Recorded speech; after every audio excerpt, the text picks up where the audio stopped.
ফলন অনেক বেশি, 80 থেকে 100 মন পর্যন্ত হয়। তাহিরপুরিটা 50 থেকে 70 মন পর্যন্ত। কলি হয় না, আপনার কলি হয় না মানে আসলে কলি নাই, আপনার 9 মাস পর্যন্ত সংরক্ষণ করা যায়। আসসালামু আলাইকুম সম্মানিত দর্শক শ্রোতা কৃষক ভাইরা, আমরা যে মাঠে এসেছি জাত হচ্ছে রানী ওয়ান। এই যে জাতটা দেখতে তাহিরপুরি পেঁয়াজের মতোই, একটু লাল। অনেকে মনে করতে পারে এটা ইন্ডিয়ান পেঁয়াজ বা বিদেশি পেঁয়াজ। না, বিদেশি না, এটা রানী ওয়ান। এই পেঁয়াজের কিছু জাত বৈশিষ্ট্য আছে। এইটা স্টোরেজ পাওয়ারটা বেশি, আর অন্যান্য যে জাতগুলো বিশেষ করে জনপ্রিয় জাত তাহিরপুরি, সেই তাহিরপুরি জাতের চাইতে এটা ফলন বেশি। আর পাশাপাশি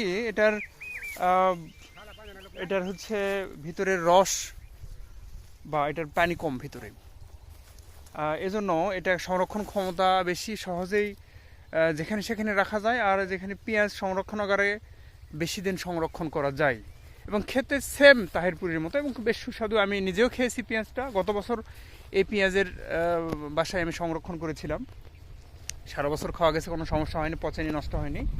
পচতে পারে কিছু কারণে, যেটা মাঠে যদি জমিতে বা আপনার পেঁয়াজে কোনো ব্যাকটেরিয়া লেগে থাকে বা কোনো ছত্রাক লেগে থাকে, সেক্ষেত্রে আপনার পচতে পারে। তাছাড়া সহজে এটা পচবে না। আর এটা বাজার চাহিদাটাও বেশ ভালো। সর্বোপরি এটার ফলন কিন্তু তাহিরপুরির চেয়ে অনেক বেশি। তাহিরপুরির পেঁয়াজ যদি 40 থেকে 60 মন হয়, আর এইটা কিন্তু জেনারেলি 80 থেকে 100 মন হবে না। আমি কৃষক ভাইয়ের সাথে আপনাদের একটু কথা বলাই।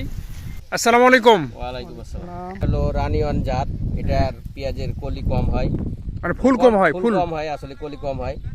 আর এটার ফলন অনেক বেশি, 80 থেকে 100 মন পর্যন্ত হয়। 100 মন পর্যন্ত হয়? হ্যাঁ। আর তাহিরপুরিটা এখানে কত হয়? তাহিরপুরিটা 50 থেকে 70 মন পর্যন্ত। আর এটার 100 মন পর্যন্ত 100 হয়? মণ পর্যন্ত হয়। এই শুধু আপনার এখানে 100 মন পর্যন্ত হতে পারে, কিন্তু অন্য জমিতে দেখছেন অন্য কৃষক ভাইদের আমাদেরটা একটু কমই হয়েছে, আর অন্যান্যদের বেশি ভালো হয়েছে। আর বেশি ভালো হয়েছে। আমরা নামলা হয়েছিল একটু। ও আচ্ছা আচ্ছা। তো এইটাই যে অনেকে লাল লাল দেখে মনে করে যে এটা ইন্ডিয়ান পেঁয়াজ, আসলে খেতে খারাপ, এরকম কি আছে কি? এই পেঁয়াজ ভালো, সংরক্ষণ করার জন্য ভালো, হ্যাঁ, ই করার জন্য ভালো। আচ্ছা, আপনি এই বিষয়ে একটু বলেন তো দেখি। এই পেঁয়াজ আপনার কলি হয় না, হ্যাঁ, আপনার কলি হয় না মানে আসলে কলি নাই, 2 বিঘা একটাও নাই, মাটিতে একটাও হয়তো নেই। 10-15টা হয়তো কলি হতে কলি পারে। হয়নি। আর এই পেঁয়াজের আপনার সংরক্ষণ মেয়াদকাল বেশি, অনেক দিন পর্যন্ত, আপনার 9 মাস পর্যন্ত সংরক্ষণ করা যায়, পচে না, পচে না, এবং শুকায়ও কম। শুকায় কম, জি, খেতে ভালো তো না? খেতে ভালো। আচ্ছা। আর এটা বাজার দর কেমন? তাহিরপুরির চেয়ে কম না একই রকম? না, তাহিরপুরের চেয়ে তো কম না, তাহিরপুরের চাইতে চাহিদাটা একটু বেশি আছে। চাহিদা বেশি এটার? হ্যাঁ। আচ্ছা। আপনার এই পেঁয়াজটা মানে হয়, আর আপনার গোল হয়, আর তাহিরপুরটা একটু চাপটা হবে। আচ্ছা আচ্ছা, হ্যাঁ হ্যাঁ, আর এটা গোল এক হবে। শিরা বিশিষ্ট বেশি। হ্যাঁ হ্যাঁ, আর এক কাদি। এক কাদি। হ্যাঁ, এটা ডবল হবে না, ফাটবে না, কম ফাটবে। কম ফাটবে। জি। আচ্ছা আচ্ছা। এটার আরেকটা বৈশিষ্ট্য আমার কৃষক ভাইরা, চাষি ভাইরা বললেন যে এটা কিন্তু একটাই কোষ নিয়ে থাকে, আর তাহিরপুরে অনেক পেঁয়াজগুলো 2-3টা পর্যন্ত হয়ে থাকে, তাই না?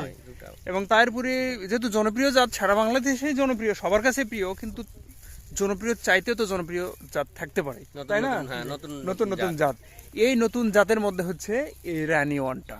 এটা দুই কুশি হয় না, 2টা কুশ হয় না, একদম দেখছেন এরকম সিঙ্গেল সিঙ্গেল, প্রতিটাই সিঙ্গেল। এবং এটা মুকুটের মতো, চেহারাটা দেখেন মুকুটের মতো, একটু ডিম্বাকৃতি মুকুটের মতো। আর তাহিরপুরিটা দেখতে সাদা এবং চ্যাপ্টা, একটু চ্যাপটা হবে, চ্যাপ্টা। এবং বিশেষ বৈশিষ্ট্য হচ্ছে এটা ফলন কিন্তু প্রায় 1.5 থেকে 2 গুণ, 80 থেকে 100 মন। এক কৃষক ভাই বললেন তার 18 কাঠা জমিতে 95 মন হয়েছে। তার আরো আশা করছিল, কারণ এবার প্রাকৃতিক দুর্যোগ, অনাকাঙ্ক্ষিত বৃষ্টি, হ্যাঁ অনাকাঙ্ক্ষিত বৃষ্টির 2টা ঝড় বৃষ্টি হওয়ার কারণে তুলনামূলক ফলন এবার কমে গেছে। তাছাড়া ফলন গতবার আরো কৃষকের হয়েছে, এবারও হয়তো আল্লাহর প্রাকৃতিক দুর্যোগ হইতেই পারে। তো যাই হোক, আমরা এই রানী ওয়ান পেঁয়াজটি আগামীতে আরো চাষ করতে পারবো, এবং এটার সম্প্রসারণ করা গেলে আমার মনে হয় পেঁয়াজের চাহিদা আরো সহজ হবে, তাই না? দাম যদি ঠিক থাকে, ধরেন 1400 টাকা মন খরচ পড়েছে, 1800-2000 হলে ভালো হয়। 2000 টাকা মন হলে খুশি না, ভালো হয়, কৃষক বাঁচবে। কৃষক বাঁচবে এটাতে। যদি 2000 টাকা মনের নিচে পেঁয়াজ হয়, তাহলে কৃষক কিন্তু বাঁচবে না, কৃষকের ব্যাপক খরচ হয় পেঁয়াজ উৎপাদনে, ব্যাপক 1500 টাকা খরচ 1 বিঘা কি মনে। হ্যাঁ, পেঁয়াজ উৎপাদন জমি করতে পেঁয়াজ লাগাইতে 20 থেকে 25টা কামলা লাগে, আবার উঠাইতে যে আপনার 20টা লাগছে, মানে প্রচুর একটা খরচ, মানে 1400-1500 টাকা প্রতি বিঘাতে মনে খরচ করছে।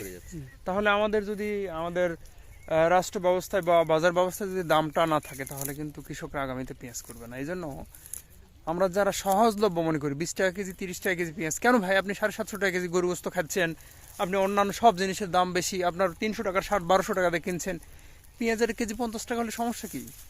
কৃষককে মেরে তো দেশ চালানো যাবে না। এই জন্য ফসলের উপযুক্ত দাম ন্যায্য মূল্য না আমরা পেলে, চাই। ন্যায্য মূল্য না পেলে ফসল উৎপাদন কৃষকরা করতে পারবে না।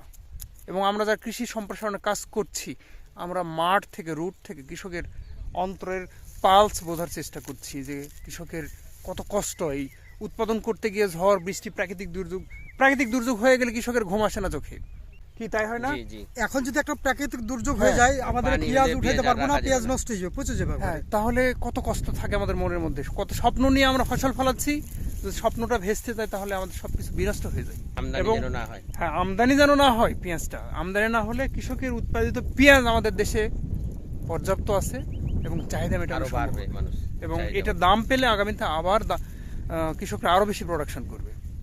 ধন্যবাদ সকলকে, আপনাদেরকে ধন্যবাদ। আসসালামু আলাইকুম।